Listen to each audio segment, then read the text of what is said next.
India, under British rule, suffered falling cotton and jute prices. Farmers struggled, and poverty deepened.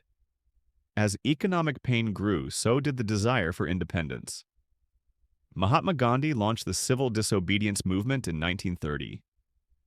The United Kingdom faced high unemployment and industrial decline. Britain left the gold standard in 1931, allowing currency devaluation and gradual recovery. France entered the Depression slightly later, but soon, banks and industry suffered. Political instability followed.